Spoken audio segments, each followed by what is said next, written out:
On today's episode of The Glue Guys, we are going to talk about the Nets' domination in the NBA in-season tournament and then killer comparisons. NBA teams and soups. The episode Brian was born to make. This is a classic Glue Guys episode in the making, Mike. I can feel it. Let's get into the show.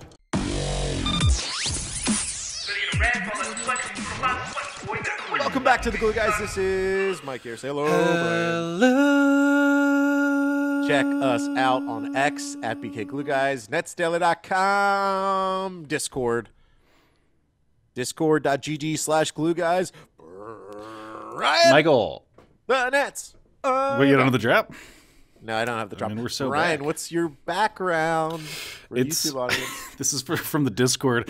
The brand DeLorean Pillar of the Community made a fat head of Mike and the Glue Guys logo, and it was confiscated at the doors of Barclays, but he had ambitions to bring it back there. But I just wanted to.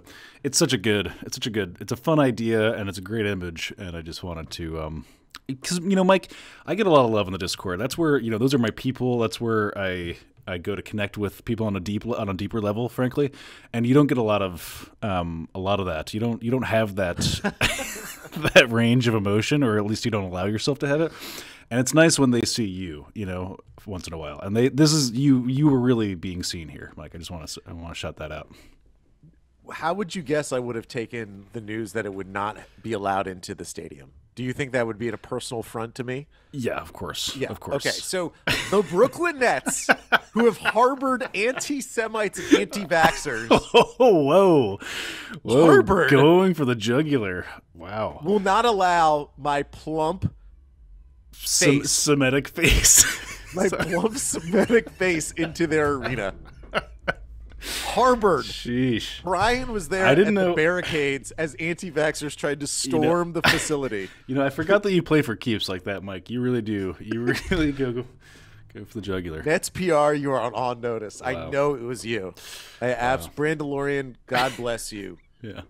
The Glue Nation is strong. We will not acquiesce to Aaron Harris and Nets PR and the iron fist with which they rule Barclays. Shout out to Aaron Harris. Good friend of the show. Get out of here, Aaron Harris. Okay. I don't know what's Get happening. out of here. I don't Give know us if this a player on the show. I don't know if this will make the air. But anyways, Why? All What right. will it Yeah, mean? it will. What, Brian, what has affected our relationship? No, it's true. It's true. I just Okay. Should I ask for Joe Harris now to be on the show? Check us out on. Anyways, we have a great show today, and then can I start off with this? Do you know that the Nets are possibly going to actually go to the knockout stage of the in-season NBA tournament? Are you aware of that fact? Is it a good thing to be in the knockout stage? I don't know. I truly, it goes in one ear out the other whenever anyone explains anything about this tournament to me. So for those who don't know, we're in the group stage of the NBA in-season tournament. The Nets are 2-1 within their group. The one loss being to the Boston Celtics. The Celtics will probably win the group. There are 6 groups. 8 teams go on to the knockout round of the in-season tournament. The 6 group winners and 2 wild cards. The wild cards are determined by best record amongst the second place teams in the groups. The Nets, if they beat the Toronto Raptors on November 28th, it's a home game for your Brooklyn Nets. If they beat the Raptors, they are guaranteed to at least be tied for the best record of all the second place teams in groups. It then comes down to point differential, and the Nets are only like +2 so far because they got beat not so great by the Celtics. But I'm just saying, in a season, Brian, where we are not superstar laden, where we are not quite going for an NBA championship, it's kind of fitting that this Nets team is positioned to I don't know, make the NBA inaugural in-season tournament. I just wish wear like a I just cool t-shirt. wish it mattered, Mike. I just wish they could figure out a way to make that matter, because, like you were talking, I know that you were talking instinctively, like there was neurons were firing in my brain. It's like Mike's saying something, and I was out. I was miles away, Mike. I was not. You were miles away, Brian. Brian. Should be a good podcast. Like if you were a good radio host, you would be so into the. I'd be locked in. Yeah, it's like caring about the MVP race in October. Right. When I see podcasters have that conversation, I'm like, Oh my God. I can't What fake are the we funk, doing? Mike. I can't do it. Not for I'm clicks, not not gonna for lie. views. Can't do it. If the Nets get to the in-season tournament and that first game where it's knockout elimination style against probably the Boston Celtics or the Nuggets, I'm gonna care a little bit. I'm gonna care a smidge. I'm gonna care like as a meme. That's really what it'll be. It'll be a towel waving meme, I mean, I think that's a prime which streaming. is a nugget. Like that's a little nugget. And yeah, we'll definitely stream it. Of course, come on. I mean, that'll be streaming, and maybe we'll break triple digits. God willing. Concurrent, God triple willing. digits concurrent. We've been there. We've been there before. Back in the KD era, but those were. I mean, they were just passing by. Well, the Nets are now positioned 2-1 in Group G, I think. Who knows what group? In Group C, excuse me, because they lay the smackdown on the Orlando Magic, a team that many project to be a comfortable playoff team, and the Nets, without Ben Simmons and Cam Thomas, absolutely dominated. What was the buzz on the stream, Brad? For the last two games, I mean, the first. I mean, I don't want to. If you want to talk about the Wiz game, like if that's a little bit sensitive for you. I don't want to bring it up. I want to talk as little about the Wizards this year. This year, that's a bad team. That's a bad team that we let hang around, Mike. We let them make it interesting. But you know what? That's the thing. We're at least we were talking about this on the stream a little bit. Like, we're panic selling net stock a little early in these games. You know, that's happening. I can feel that vibe. And then, like, look, we closed it out twice against teams that we should beat. You know, winning the games you should. I mean, and like, let's even say like Magic right there. They're hovering right around. Talented. Yeah. I mean, it's actually interesting. I was just looking at the advanced ratings. Put on my spectacles this morning and dug into the deep data. Things like offensive rating, defensive rating. Ever heard of it? Just that was a meme, Mike. And so, anyways, right around there, all the net ratings that are like pooled right around that, like, 14, that coveted 14 spot. We're beating those teams, and so we beat the Heat, who are hovering around there despite having a better record, and the Magic, and so on. And so there's lots of little things to like. And again, still without Cam Thomas, we still have maintained a top 7. We're the 7th in offensive rating right now.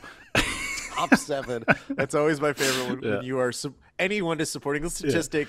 They cut it off 7. right where they are. It's a top 7 offense. The coveted top 7. Yeah. Statistically, if you're in the top 7 in the NBA, to Longview look, if you remove the two Celtics games, the Nets either have won the games or have only lost by about 5 points. I've thrown the Mavs game too. I'm going to keep reminding everybody of how insane and stupid that Mavs game was at the end. And that's a win for me. So we're 7-5 right now, or 7-4.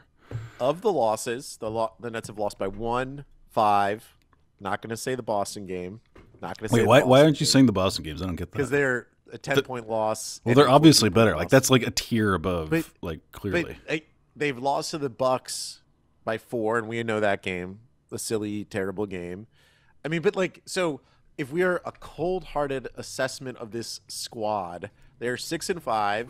They've beaten teams that, again, we were told that the Heat would be better. We were told that, Orlando, frankly, was projected to be better than the Nets. The Nets have a crucial Thursday night matchup on NBA TV against the Miami Heat on the road.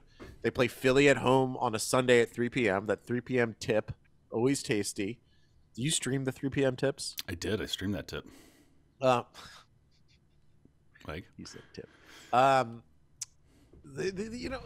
So let's celebrate. Let's celebrate that this team again has had injuries and they continue to look pretty good. Like I was begging for a Cam Johnson game. We got a Cam Johnson game. A little bit. I mean, we got more of a Spencer bit. Dinwiddie game, to be honest. It's really a Spencer game, and which needed a Spencer game too. Kind of did need it. He was looking a little bit at times crusty. Gets benched. Yeah. But also, I mean, look, Cam Thomas. The next man up for Cam Thomas has been Lonnie Walker IV, Michael, who, by the way, I own all the Lonnie stock, so hands off, okay? And I've had it from the beginning, and I'm not going to sell it. Diamond hands. So it's really weird, though, that, Cam Thomas, our 7th best, our top 7 NBA offense hinges on the comings and goings of Cam Thomas and Lonnie Walker. Just a weird team. It's so fun that this weird team continues to eke out, wins here and there. Actually, not even eke out. I kind of confidently just stomped on the Magic at the end of that game. That was a big fat dub. That was a big fat. I mean, they let them dub. It just once they realized that anytime that we try to run an offensive play without just transition offense truly is the only thing that they can do to consistently score, and they're like when they forget that, that's when things get bad. They just need to get into the offense before anything's set up defensively. I mean, their starting point guard, rookie Anthony Black, was 1 for 4 from the field. No, I'm talking about the Nets need to do that, not the Magic. Well, so it's funny that I thought that way too. I mean, the Magic run stuff. Like, we were looking at we were watching these Franz Wagner sets, and they're really running stuff for these guys, and it was working. I was like, oh, this is like an actual organization now suddenly. And we stomped them for 20 points. Yeah, but look, they were running things and it was working for a time, and then we were like, we just can't let this team set up their defense. This Jonathan Isaac defense is giving us problems. The surprising I mean, one, I thought the refs had it in for the Nets because Nick Claxton got 2 of the quickest fouls to start the game. Man. Then he comes back in and he gets a foul called on him again. I mean, but he still finished the game with a nice 21 minutes. Now this is podcast. Now this is sports radio talk, Mike. You've been. I thought they they were bought and sold. Yeah. I figured that they had a stinky fish in their apartment, and someone was like, "You better throw this game for the Magic tonight." A stinky fish. What is that? Is that a when they wrap a fish up in a newspaper and it's a reference to The Godfather. Yeah, it's a film. Okay. Do you watch films? Have you watched The Killer yet? Mm-mm. I am seeing The Killers of the Flower Moon though tonight a little bit. Oh, you are? Yeah, finally getting around to it. Oh, let me know how that is. I will. The Killer is on Netflix, and it's. Is it good? Pretty tasty. It's a movie. Listen to it with headphones on. Is it scary? Is it too scary for you, Mike? You read the wiki? Is what you did. I mean, again, the bar for being too scary is like the video game that you play. What's the least scary thing that you've been scared by? Like authentically scared by? Like recently? Yeah, like Roblox. Like, what's the most? I mean, I watched Get Out. That scared me. I mean, is that scary? Scary? That's not. It's not really scary, but yeah, if that scared you, that's pretty weak sauce for sure. Yeah. I was pretty scared. Yeah. Allison Williams scared the shit out of me. Yeah, I mean, it's spooky. Yeah. Speaking of spooky, let's talk about soups. Okay, right. Let's do it. Yeah, we're 12% of the way into the NBA season, Mike, and it's time to do some hot takes with the caveat or under the paradigm of them being compared to soups, Mike. That's the premise? This is the official Killer Comparison soups. Brian, to lay the groundwork, Brian is a man of soup. I mean, you're 80% soup. Son of a gun. I am a soup eating son of a gun. I make literally a soup a day. I've discovered it's truly the only way I'll eat vegetables is by throwing it in a soup pot. That's the only way it's going down. No, that's not true. I mean, I like vegetables at restaurants or whatever, but for lunch, I'm not going to eat just the vegetable lobby was going to come after you for. Well, but I'm not going to just saute a vegetable for lunch. That seems psychotic to me, right? So I do it all the time. No, you don't, Mike. That's a lie. Don't lie on the internet in front of all of you. I constantly. Like what? Zucchini. So you're just searing a zucchini in the middle of the day. Yeah, that's a lie. Absolutely. That's a lie. And so, anyways, nothing I love more. The reason that you're eating double stack Shake Shacks in the middle of the day is exactly. How dare you? That was a private conversation. Is exactly because it's a pain in the ass to sear off a zucchini in the middle of the day, and so I've been making soups. Anyways, long-winded way of saying I'm a bit of a soup guy, Mike. You're not. Yeah, you are. I mean, there's so many times I'll call Brian, and he is in the middle of making a soup. It's true. I love soup. That's a great thing. And so it's kind of odd that it's taken us this long to do a Killer Comparison soups, but yet I think so. One, shout out to Glue Nation in the Discord. I told people that that's what we were going to do. They've had so many great suggestions. I'm going to throw that in the mix. But Brian, you have soups. I have soups. Let's soup it up. Killer Comparison soups to NBA teams. Brian, I'm going to start with my best one, and it's like a work of genius. It's maybe my favorite Killer Comparison that I've ever come up with ever. But it's for the Philadelphia 76ers. We're doing a consommé. And a consommé is it's a very fancy French soup that's just the broth. It's just a broth, and it's a clarified broth. They've removed the fat in that broth. It's a pure broth, and it's delicious, and it's really good, and people love it, and they've removed the fat, and there's a little system for doing that, and it's a thing that's made better by the removal of something, Mike. That's what happened here. That's what happened with those Philadelphia 76ers this year. Yeah, so And something that's incidentally a little bit fat. That's the other thing. I'm really proud of you. Thanks. Isn't it? It's pretty good, Exquisite. That's exquisite soup connection right Thank there. you. Appreciate it. I think I kind of mentioned this one to you on the phone, and I'll workshop it a little bit right here on the pod. My 76ers is the butternut squash soup that has pomegranate seeds in it, and we're removing the pomegranate seeds. Because butternut squash soup by itself is good.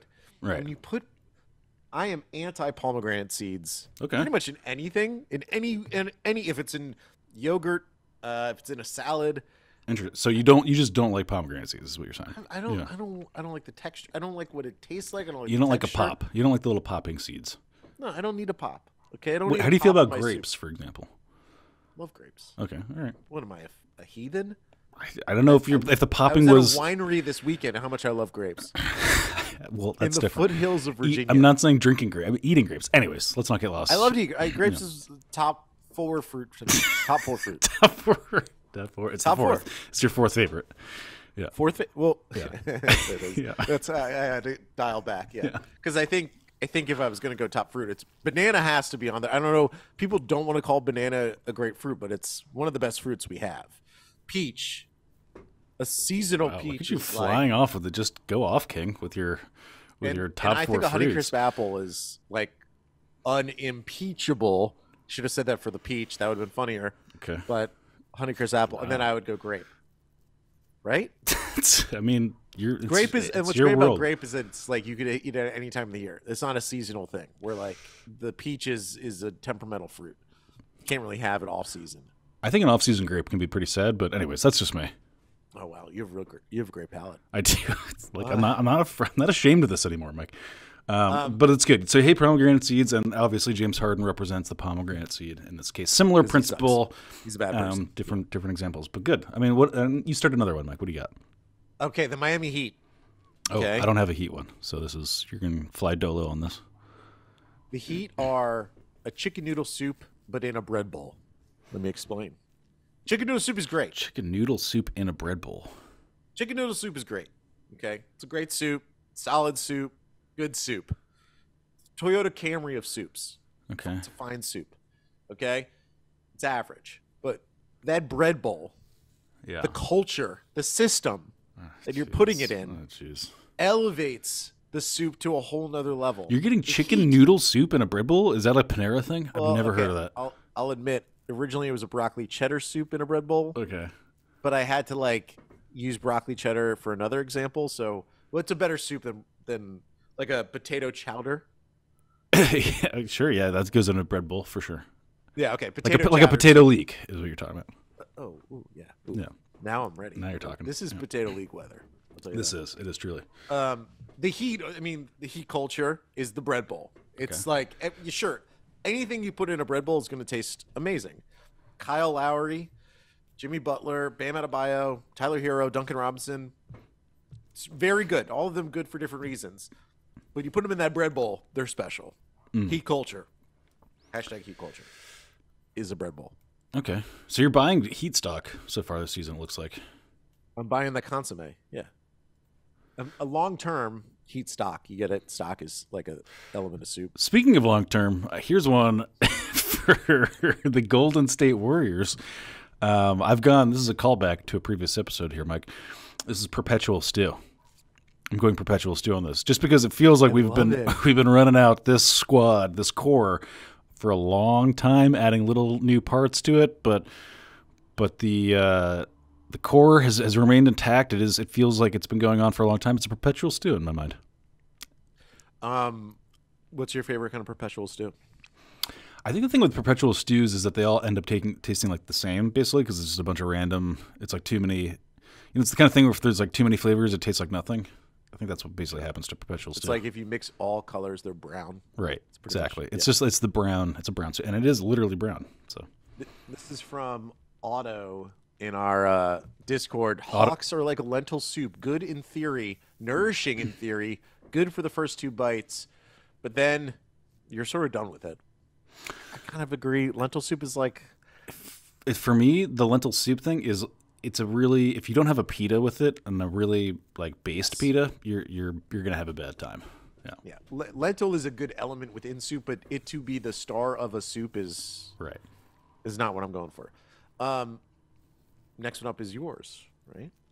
I can do another one. Yeah. I want to go Mavs on this. Perfect. Don't have that. And this is a matzo ball soup. It's just got this one thing that makes it really good. How fucking dare you? How dare you put the Jews soup with Kyrie? Jesus. Let's just. Oh, I didn't even think about that. Let me just say.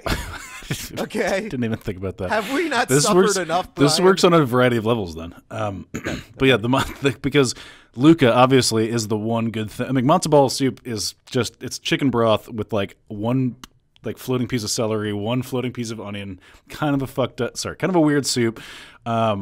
Or just like not weird. It's just super standard soup. Oh, is our culture weird, Brian? Well, and then add this like amazing giant matzo ball that's clearly the star of the show and takes up all the space and all the gravity. And that's the Luca. That's the Luca element. Because I think yeah, go ahead. I think it's a good idea. I think the Mavs maybe have graduated because of Kyrie. Like Kyrie's been good enough, and the rest of the team has been good enough this year that it's not just the Luka show. I think Luca's prominence though, I think it's only just growing and growing. I'm like he's getting unbelievably good.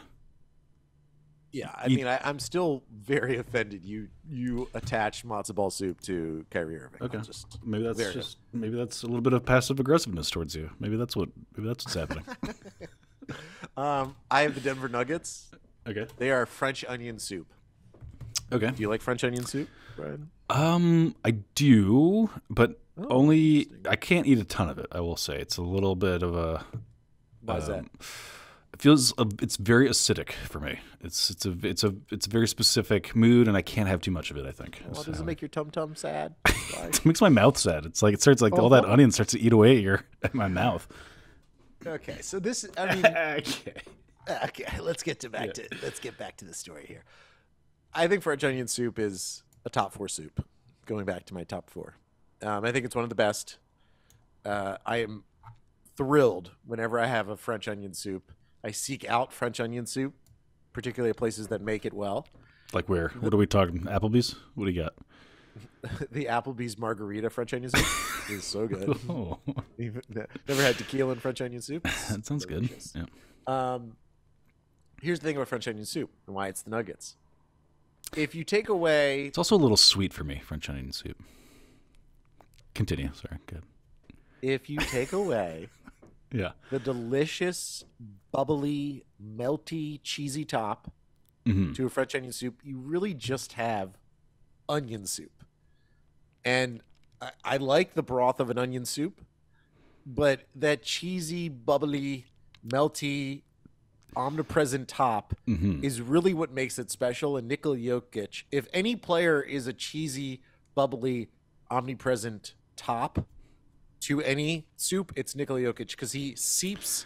You're going Nikola Jokic. I like that. It's interesting. A lot of people go Nicola on that. Oh, am Nicola. I saying it wrong? You're going Nicola.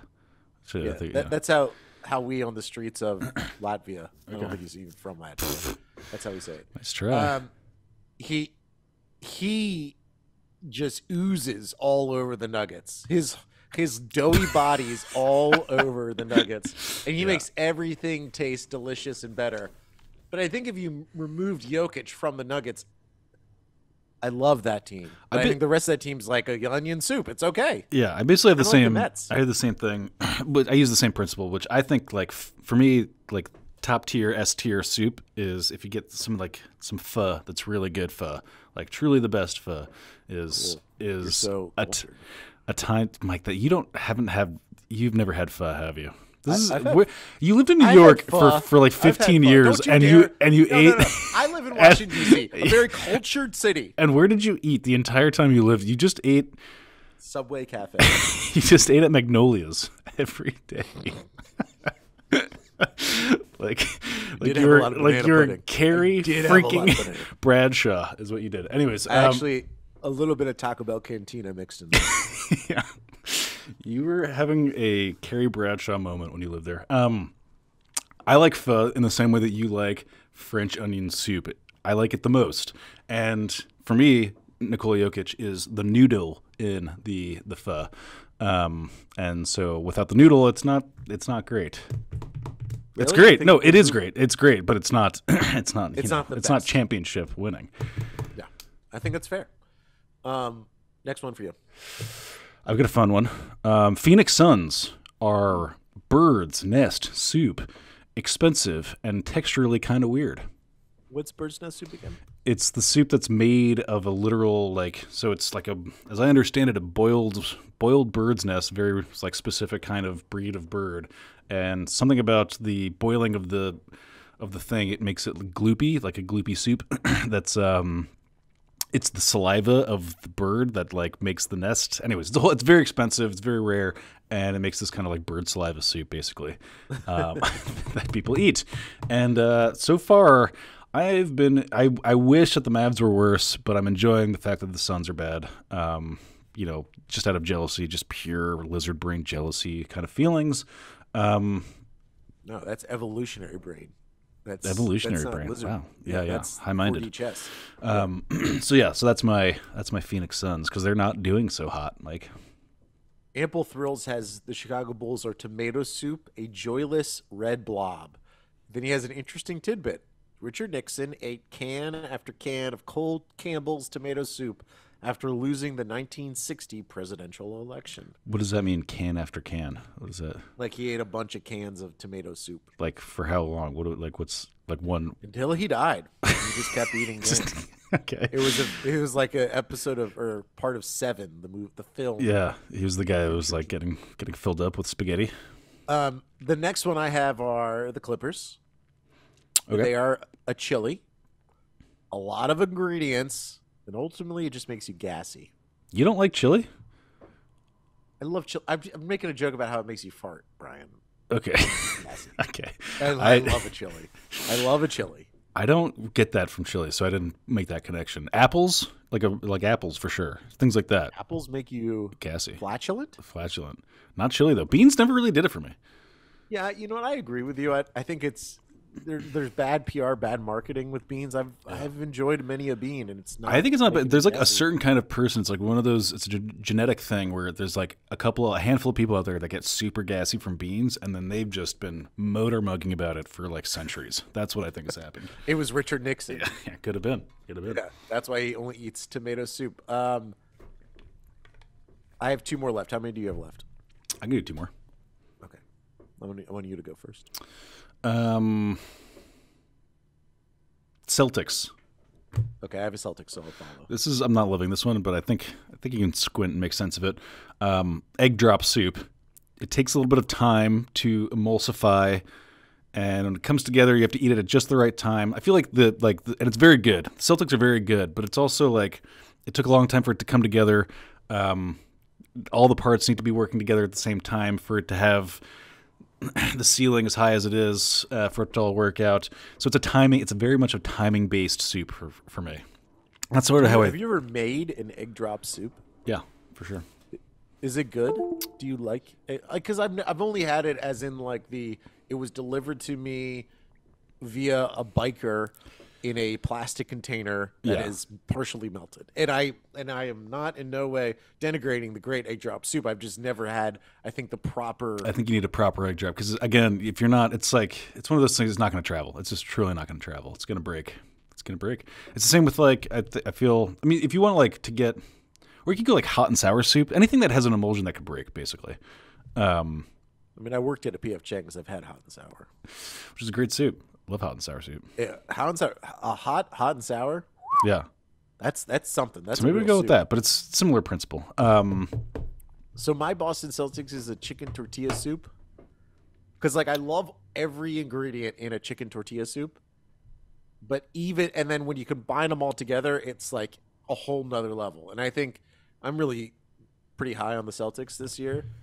I think their team is incredible in terms of the talent arranged on it. They are all awesome individually, and together, I think by the end of the season, we're going to be like, "Holy shit, that's the squad. That's the team." Nice. And I freaking love chicken tortillas. Top 4 soup for me. That French onion soup. That's the top 2. Frankly, like a bisque. I'm going to put a bisque in there. Do you like a bisque? Sure. Like I'm thinking like a lobster or crab bisque. I think. But my problem with bisque is it ruins the health proposition that I've put in my mind about soup. Because the second you're adding cream into the mix, I'm like, then I can't. It's no longer like if you're at Panera and you see the calories. Cream-based soups are just, it's not good for you. How many calories is a broccoli cheddar soup in a bread bowl? That's got to be like 1,500 That's calories. about 15. Yeah, that's well, funny enough, that leads me to my last one. I'll let you finish it out. The Spurs and Wemby are broccoli cheddar soup. We've convinced ourselves that broccoli cheddar is a soup. Mm-hmm.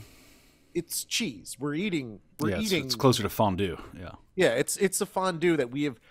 I've told you this story before, and I'm sure you don't remember, but when I was at sleepaway camp up in Camp Airy, I was there. It was the last day of camp for the whole year, so the kitchen just made everything that they had. They made everything they had. They brought it out, and we had a big feast. And there was a bowl of brown, thick liquid. Okay. That was believed to be soup, or at least that's what my 17-year-old counselor told me was soup. And I was like, looks like a good soup.